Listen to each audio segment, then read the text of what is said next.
And so I want to hear like one of your experiences because we've made it all about The Dark Knight. Yeah. But Pat's been working on a movie, cranking away. He moved to New. Can I talk a little bit about Let's lay the groundwork. So Pat is not from here, and then he lived here for a while, and then we became real close. And I was really bummed when he moved. I was really, really sad, honestly, when he moved. But I knew he had to do it to do his own life. He moved to New York, and I honestly thought, guy leaves L.A. and he's gonna move to New York. He's not gonna do shit because You're not the only one who thought. That's how a lot of people do. they end up not doing shit. Have fun killing your career. Good luck. And then the next thing I know, Pat's like really hardcore, like getting even more disciplined and more intense. And he ends up writing this script that he won't shut up about to me. And he's so unbelievably passionate. And it's like a dramatic, psychological, sort of supernatural horror. It's a lot of different things that are not The Dark Knight, but it is very much the Patrick Hogue script that I would expect, and like influences of Batman things like, is in it. Batman's in it though. With you can now use him. Yeah.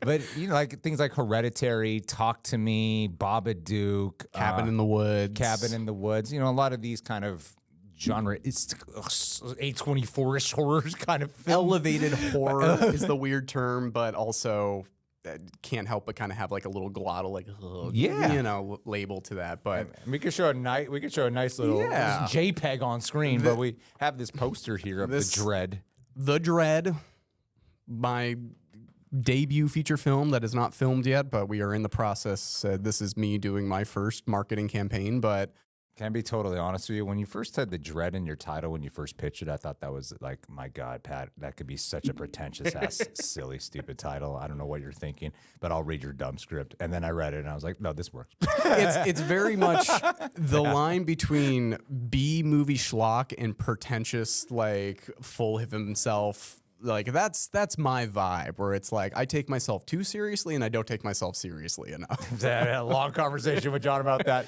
just yesterday about like I have the silliest job in the world that I take way too serious, which means I take myself too serious. It's because you know how much fun you can have while doing it, but you know that fun, what we talk about in terms of getting ready to perform for something, you have to do all of the work so that you can get there to play. And it is when you see people that are not ingrained in the process of it, they think, oh, it must be so much fun. And once you kind of cross over the veil of just understanding what it takes to make an operation like this or a film production, like you do realize that, oh, it's not just a gilded gate that just opens and now you are in the land of like creators doing all of it. It is hustling. It is figuring out what doesn't work. It's being emotionally heartbroken. It's like, it's a career. It's a job. And it is the assemblage of, all the things that didn't work. And now us kind of being at the moment of, no, we dreamed to be here. This is the thing.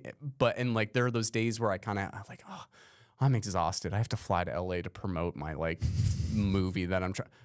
What am I talking about? No, I'm excited to be here. And it is that relation of, oh man, like this takes a lot of work, but I would not do anything else. Dude, tell me why you wanted to do this story, and then tell me what it's about. Or tell the people. I mean, I know what it's about, but tell me as if I've never heard what it's about. First, tell me why you wanted to do it. To do the most top level version of us being being activated by movies of.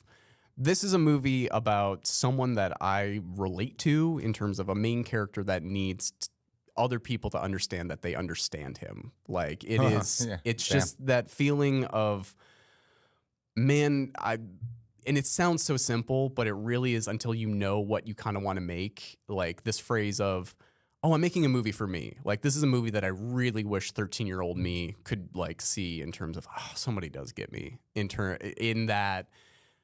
Wow, I'm dealing with that same emotional issue, or I'm dealing with, I wish somebody could verbalize it. And when we're talking about A24 and we're talking about this elevated horror of it ends and you have all these discussions and forum posts and you have to kind of sift through, the interpretation of it all. I love those films. I love discussing. I love everybody kind of coming out and having a different idea.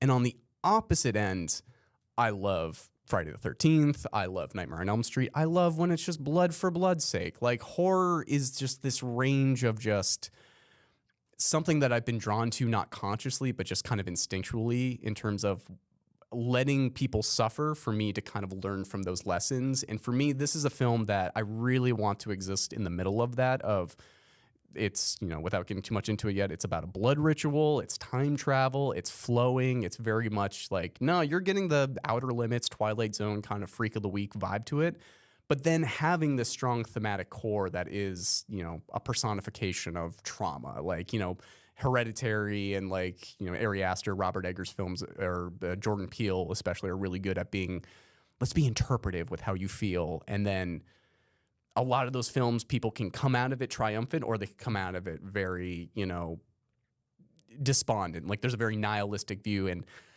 I can be cynical. I can be a pessimistic person, but I don't know. This film and every story that I really want to tell is, I always think there should be a point to suffering, and I think horror movies are the perfect avenue for that, on top of giving actors the ability to go there, giving, you know, having that range of, if we're going to go to these depraved depths, we should have the elation of overcoming those depths. And that's for me, like, that is the tone, that is the vibe of, as I look forward to the kind of stories I want to tell and what I want this to be the embodiment of I really want this to be a fun, awesome horror movie that, like, you can bring your mom to, in terms of that.